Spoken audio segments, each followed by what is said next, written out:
जय हिंद। नमस्कार साथियों, दोस्तों, जैसा कि आप लोगों के बहुत सारे कॉल्स आ रहे हैं, हमारे पास मैसेज भी आ रहे हैं और बहुत बच्चे परेशान हो रहे हैं कि हमारे पास कि सर दिल्ली में क्या हो रहा है, दिल्ली के धरने में क्या होगा, भर्ती कब आएगी, कैसे रिजल्ट आएगा, सारी चीजें, बहुत सारी चीजों को लेकर हम लोग बहुत परेशान हैं। तो आज मैं आपको बताने वाला हूं कि दोस्तों उसमें दिल्ली के धरने में क्या हुआ, किसने सारी चीजें अपनी, बहुत सारी डिपेंडेंट, कौन से बंदों ने क्या किया, सही किया, कौन से राजनीति की, कौन से बंदों ने, और किन की वजह से वहां पर जो माहौल था वो बिगड़ा। तो वीडियो में लास्ट तक बने रहो, क्योंकि आज की जो सच्चाई वो किसी ने अभी तक आपको बताई नहीं होगी। वो सच्चाई से मैं आपको पूरी तरह रूबरू कराने जा रहा हूं।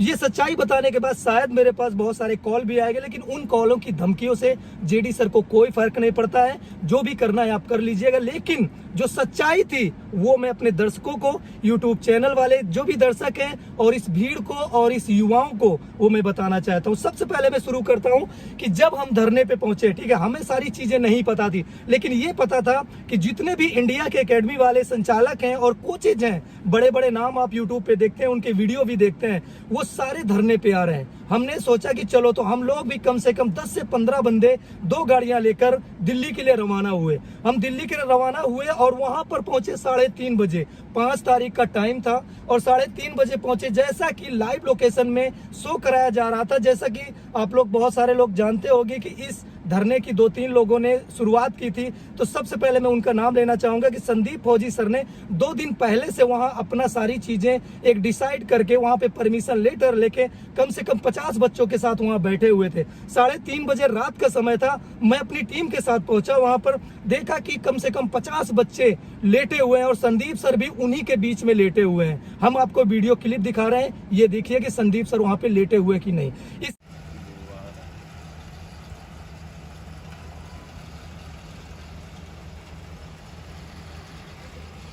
के बाद थोड़ी देर के बाद संदीप सर से हमारी बात हुई और मिले, सारे बच्चों से मिले। उन्होंने कहा कि सर जंतर मंतर में 10 बजे धरना देना है, सारे कोचेज पहुंचने वाले हैं। 10 बजे वहां पर देखा कि वहां पे सारे कोचेज, जितने भी एकेडमी के संचालक थे, कम से कम वहां पर 45 एकेडमी के कोचेज और संचालक पहुंच चुके थे।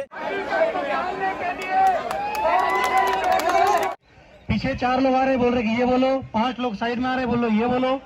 कोई बोल रहा है एकेडमी वाले कर रहे हैं, कोई बोल रहा है ये वाले कर रहे हैं, कोई बोल रहा है 4 लोग वहां खड़े हैं। सबसे पहली चीज तो ये है कि आप गैंग बनाना बंद, और बहुत सारे बच्चों को लेकर, और जो बच्चे कोचिंग के भी नहीं थे वो भी कोचिंग वाले बच्चे, अदर कोचिंग, जिनको भी पता था, जिनको भी भर्ती का जुनून है, जिनके साथ ये सारी चीजें घट रही हैं कि भर्ती नहीं आ रही है, एग्जाम नहीं हो पा रहा है, वो सारे बंदे अपने पीठ पे यानी झोला टांगे हुए, भूखे प्यासे, पानी की बोतल हाथ में लिए हुए, जंतर मंतर पर अपने हक की लड़ाई के लिए तिरंगा झंडा लिए हुए वहां पर खड़े थे। और बिल्कुल आराम से, शांति के साथ माहौल वहां पर अच्छा था। सारी चीजें, सारे कोचेज लीड कर रहे थे, हम लोग भी वहीं पर थे। सारी चीजें अचानक कुछ ऐसी, यानी सारे, जैसा कि आप समझते हैं कि जंतर मंतर पर जो भी धरना, जिसकी भी कोई भी मांग होती है वहां पर बैठकर होती है, यानी शांति के माहौल पर होती है। वहां पर सारी फोर्सेस लगे होती हैं आपके कंट्रोल के लिए। अगर आप अभद्र करते हैं, बहुत सारी चीजें यानी तोड़फोड़ करते हैं, तो आपको वहां से मार के और भगा दिया जाता है, जेल में भी बंद कर दिया जाता है। लेकिन इसकी सच्चाई, बहुत सारे आप लोगों ने वीडियो देखे होंगे कि 50 बंदे गिरफ्तार, 10 बंदे गिरफ्तार। इसकी भी सच्चाई बताऊंगा मैं कि हम अपना श्रेय ले रहे हैं कि हम वहां पर हम छुटाने गए थे, हम बच्चों के हमने लिया, हमने श्रेय लिया, हम बच्चों को छुड़ा के लाए। तो बहुत सारी चीजें भी क्लियर करूंगा कि उसका क्या होता है, कि अगर धरने में बच्चे बंद हो जाते हैं तो उसका क्या रूल होता है, क्या सारी चीजें। तो वीडियो में बने रहना। वहां पर काफी चीजें, सब बच्चों को शांत करा के ये सारी चीजें, सारी एकेडमी के संचालकों के नाम लिखे गए, कोचेज के नाम लिखे गए। हो रहा है। अब सारे भाई फिर से खड़े मत हो, बैठे रहो शांति से, जितने हैं उतने काफी हैं, आराम से बैठे रहो अपना। .joinindianarmy.nice.com.in उसी पे भर्ती का नोटिफिकेशन होना चाहिए, उसी पे 2 साल की छूट होनी चाहिए, और उसी पे जिनका मेडिकल फिजिकल हो चुका है उनकी डेट आ जानी चाहिए। सारे भाई एयरफोर्स वाले बैठे, मैं भी उधर सुन रहा था, एयरफोर्स वालों के बारे में बोल रहा हूं, उनमें दम नहीं था। अरे भाई, अरे जब एयरफोर्स वालों में दम कैसे नहीं होता रे? थल सेना नीचे से लड़ती है, एयरफोर्स ऊपर से वही आके सपोर्ट करती है। एयरफोर्स वाले कम नहीं है, एयरफोर्स वाले भाई बराबर हमारे साथ रहेंगे। एयरफोर्स, नेवी, इंडियन आर्मी, ये हमारी जो मांगे हैं वो मांगे सबको पता है। इसी बीच पे उनको सबको मोटिवेट किया गया कि आप बैठिए, थोड़ा खाने पीने की सारी व्यवस्था जहां पर संदीप फौजी सर ने कर रखा था और वहां पर आप जाएंगे, खाना खाएंगे। लेकिन पहले हम यहां पर धरने पे अपनी मांग को लेकर सारी चीजें पहले हम रक्षा मंत्री तक पहुंचाएंगे और वहां से कोई लेटर आएगा तब हम यहां से उठ के जाएंगे। इसी बीच हमारे कमांडो सर, आप उनके वीडियो देखते होंगे, हमारे कमांडो सर रामदेव सर को लेकर आते हैं भीड़। आपके सामने एक बात रखूं कि नेवी के अंदर जो कट ऑफ है वो 95 तक जाता है, जबकि मैं बताता हूं आपको एनडीए नेशनल डिफेंस एकेडमी अपने एग्जाम्स लेने की जो योग्यता रखता है वो 45% रखता है। एक एनडीए के अंदर ऑफिसर्स बनाने के लिए 45% की जरूरत है, लेकिन एक वहां पर डी कैटेगरी SSR MR की कैटेगरी के लिए 95 तक लिस्ट जाती है। तो सबको मौका मिलना चाहिए वहां पर एग्जाम देने का। ये नेवी का है। हमने जो लिस्ट बनाई है, इस लिस्ट में सबसे हमारे साथ में अनुभवी है हरेंद्र जी अपनी दो बात रखे कि हमने किस प्रकार से और आगे संगठित होकर काम करना है। अरे भाई सुनो,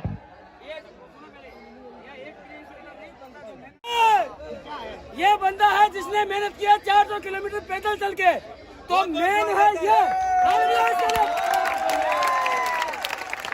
पहले नाम इनका, बाद में पीछे वालों का। नाम है इनका, बिल्कुल पहले बोलो।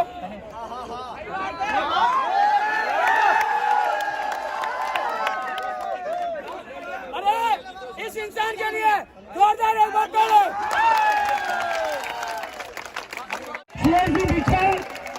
ये 300 किलोमीटर की दूरी 50 घंटों में तय करना बहुत बड़ी बात है, और ये आप लोगों में जोश पैदा करता है कि हम वो लोग हैं जो दौड़ के सकते हैं। तो उनसे मिला रहा हूँ एक बार, सुरेश जी पिछड़ आए। सर बीच में खड़े करो, सर बीच में। मैं भी एक आर्मी का स्टूडेंट हूँ। मेरा यही कहना है भाई, 2 साल की उम्र के में छूट मिलनी चाहिए। ये दोस्तों जल्दी से जल्दी भर्ती कराई जाए। मैं तो ये आपको जोश दिलाने के लिए मैं आया हूँ। बहुत बहुत धन्यवाद। एक बार ताली बजाइए इनके लिए। देखो मेरी बात सुनो, 5 बजे का समय है। ऐसे अगर लोग बाइट देंगे और एक ही बात अगर मान लो 10 बार बोलेंगे ना तो 5 बजे निकल जाएंगे। और ये 5 सभी का सत श्री अकाल। मैं पंजाब से आया हूँ, पंजाब से आया हूँ। 3 दिन लगे मुझे आने में। किसी ने एक बार भी पंजाब का नाम, मैं ये नहीं कहता कि मैं पंजाब वखरा कहता हाँ, पर 5 बंदे का ले होते।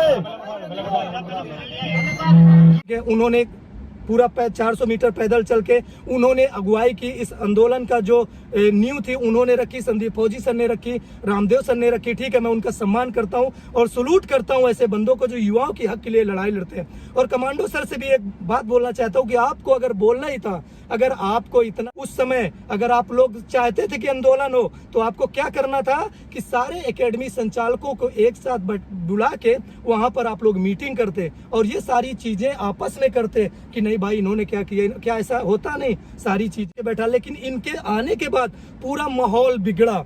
सारा माहौल बिगड़ने के बाद एक बंदा और बोलता है कि ये जितने भी एकेडमी वाले हैं सब अपने प्रचार के लिए आए हुए हैं। ये वहां से माहौल बिगड़ा और बंदों का, जितने भी बच्चों का था, माइंड डाइवर्ट हुआ और अलग अलग गुटों पे कोई मीडिया के साथ लगा हुआ है, कोई उधर इंटरव्यू दे रहा है। ये कौन सा तरीका है यार? जब वहां पर आप लोगों को बुलाया गया है और वहां पर सारे इकट्ठा होकर हम लोग अपनी मांगों को मनवाने के लिए ये सारी चीजें कर रहे हैं, तो आप लोग मीडिया पे क्यों कर रहे हो? अलग धरना दे रहे हो। 10 ये 2 कोच उधर लेके जा रहे हैं। जैसा कि हमारे साथ कम से कम 8-10 कोचेस थे, जिसमें से संदीप फौजी सर थे, बीरू फौजी सर थे, और इसके बाद फोर्स कपिल सर थे, और इसके बाद मिश्रा सर थे, और शिवा सर थे, अंकित सर थे, जिसमें से और कई नाम हैं जो कम से कम 10 एकेडमी वाले बंदे थे। और उसमें से ये डिसाइड हुआ कि आप लोग ऐसा करिए कि इन सारे चीजें इकट्ठा होके सारे बंदों को वो करिए। लेकिन इनके बोलने के बाद माहौल बिगड़ा, बच्चे तितर बितर हुए। इसके बाद हम लोगों को पूरी फोर्स ने उसमें भरा, बसों में भरा और जाके नई दिल्ली स्टेशन में छोड़ दिया। बैठ जाओ आराम से। ठीक है, ये था आंदोलन का सच्चाई। कोई बात नहीं, सारे मुखर्जी नगर पे जितने भी कोचेस थे, 10 कोचेस जिनके मैंने आप नाम लिए, Biru sir, Kapil sir, Shiva sir, Ankit sir, Mishra sir, Sandeep sir और मैं यानी जेडी सर, सब लोग पहुंचे वहां पर। और हमारे सबसे ज्यादा अहम बात ये थी, जिनको कोई फायदा नहीं था, जो घर पे बैठकर भी अपनी न्यूज को कवरेज दे सकते थे। मैं उनको सलूट करता हूं। उनका इस फौज से यानी फौज से रिलेटेड उनके वीडियो यूट्यूब पे आते हैं, डी न्यूज सर के। डी न्यूज सर ही हम उनके नाम जानते हैं, जो आप लोग वीडियो में देख लीजिए। और उनका पूरा सहयोग रहा। वो बेचारे टेंट पे पड़े हैं नीचे।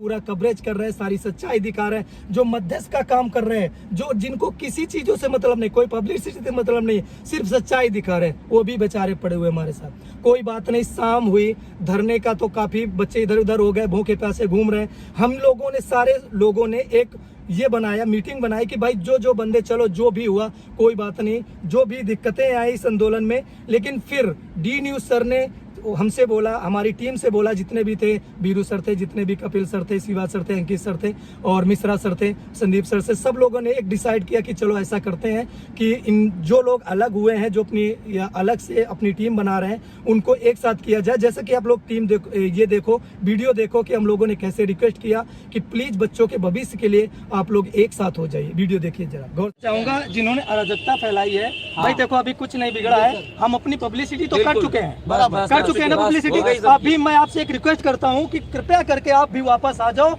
बच्चों की हक की लड़ाई लड़ना है, ना कि अपनी वीडियो तो डालना ही रहता है यार। इनका तो कम से कम एक बार जब शुरू किया है तो कम से कम इनका तो खत्म कराओ। सही बात है। इनके बच्चों के हक की लड़ाई तो लड़ो। पता नहीं कौन कितनी दूर से आए, पता नहीं कहाँ से बच्चे आ रहे हैं। सरदार सर, मैं तो संचालक थे, संचालक को सभी को आना है। सभी को आने वाले सारे संचालक हैं। लेकिन अभी यहाँ पर 5-6 बच्चे हैं। एक रिक्वेस्ट करता हूँ उन लोगों से, अगर पब्लिसिटी हो गई हो तो कृपया करके आप लोग वापस आ जाओ, मुखर्जी नगर पहुँच जाओ और इन बच्चों के हक की लड़ाई लड़ लो। आंदोलन पूरी तरीके से खत्म नहीं हुआ है दोस्तों, ऐसा बिल्कुल ना माने। होपलेस होने की जरूरत नहीं है, नर्वस ना हो आप लोग।